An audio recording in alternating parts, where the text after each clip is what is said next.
CM Punk's return to the world of professional wrestling in 2021 was rejoiced by every single one of us.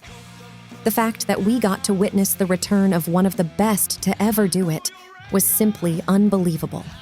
Fast forward to 2023, CM Punk has been fired from AEW, the promotion that brought the guy out of retirement.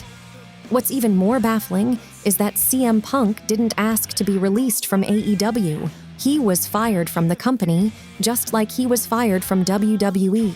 Yes, the two biggest professional wrestling companies fired the man who brought so many viewers to the industry. However, a large part of the blame falls on CM Punk himself, but others are to be blamed too in this weird situation. A lot of what happened between the Elite and CM Punk could have been avoided. CM Punk's situation with Jack Perry was entirely avoidable as well, but nothing can undo his termination now. With that being said, let's find out why CM Punk was fired from AEW and see if there's any chance he will return to WWE. Let's get into it. CM Punk was always made to wrestle. He realized that once again, after his UFC career was demolished after just 2 fights. By the time we got to 2019, CM Punk made his debut on the Fox Sports 1 series WWE Backstage as an analyst. Fans began to speculate if CM Punk would make his miraculous return to WWE.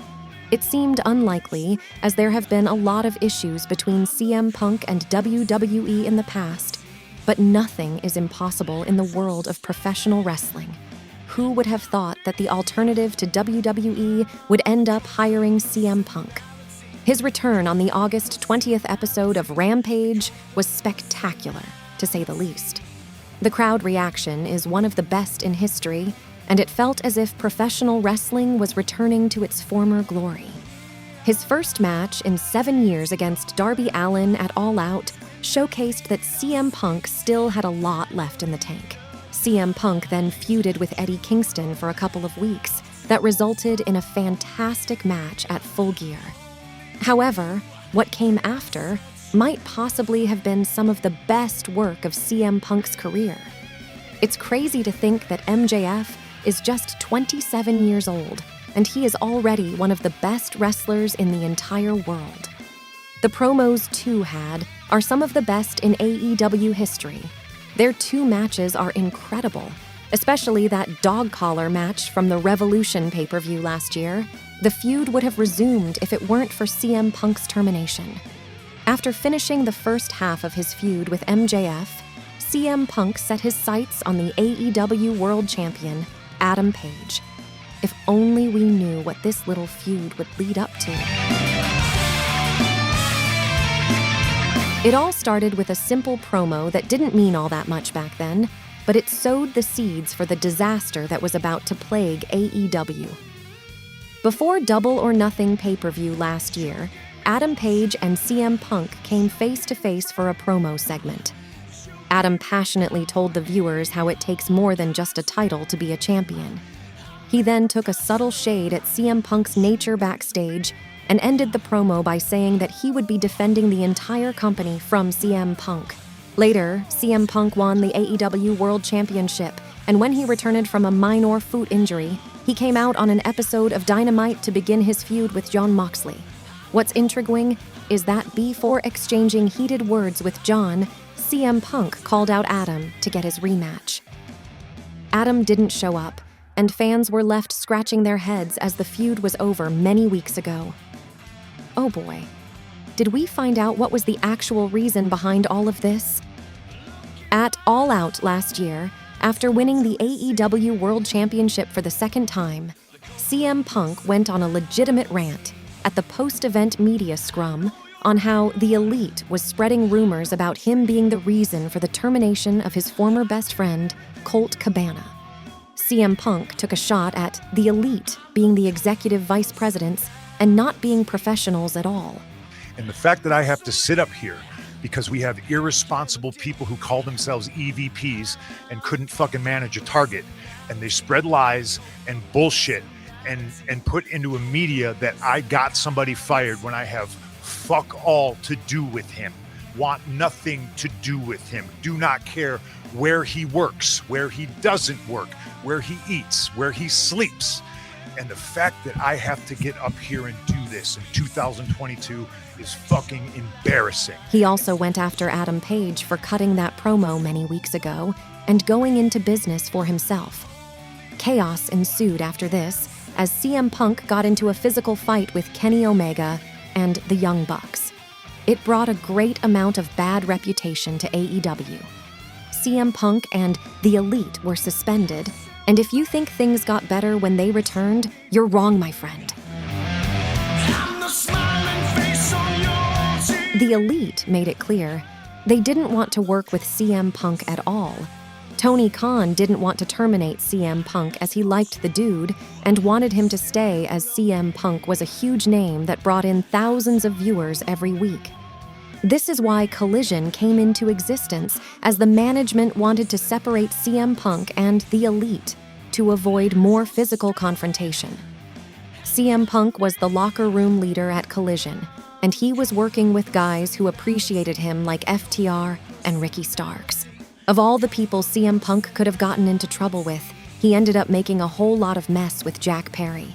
Yes, that Jungle Boy superstar. Apparently, Jack wanted to use real glass in a spot that was likely going to be him being put through the windshield of a car. CM Punk, being the locker room leader, refused, as it could have been dangerous for Jack and he could have gotten severely injured. Jack ended up doing the spot anyway at All In London.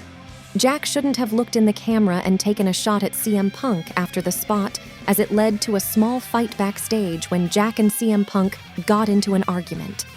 As this was the second brawl CM Punk was a part of, he was fired from AEW a few days later. All of this could have been easily avoided. It was reported that CM Punk wanted to sit down with the Elite and talk things out, but the Elite refused. Jack shouldn't have confronted CM Punk after just having done the spot. These two incidents could have been avoided had everyone just sat down and talked like professionals rather than beating the hell out of each other. CM Punk is to be blamed for his ego and volatile personality. The Elite is to be blamed for not being professionals, as they are the EVPs of AEW. Tony Khan, despite being a great visionary, is to be blamed for not being a true leader during these incidents. The Elite and CM Punk could have made a great storyline out of this, but they threw it all away just like that.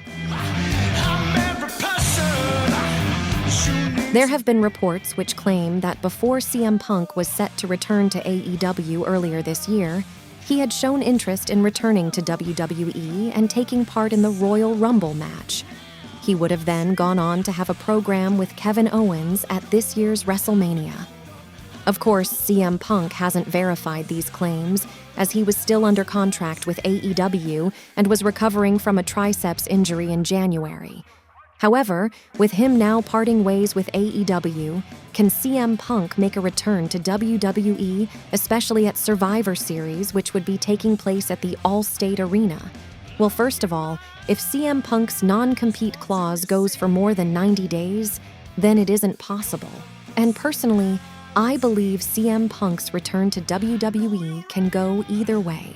CM Punk did show up backstage before Raw could have gone on air earlier this year. He met several stars, including Triple H, with whom he had differences in the past. But with Vince being in charge, I feel like CM Punk doesn't want to work for him. Other reports indicate that CM Punk's return is up to Triple H and Nick Khan. If that's true, then why wouldn't they want the strategist superstar back in WWE? On top of that, CM Punk still has a lot to offer to the industry. If he wants to have programs with guys like Kevin Owens, Sami Zayn, and Seth Rollins, then it would make up for great television. Simply put, CM Punk getting fired is not a great way to end a career that has influenced hundreds of professional wrestlers. His career needs a proper farewell, and WWE is the right and, as of this moment, the only place for him.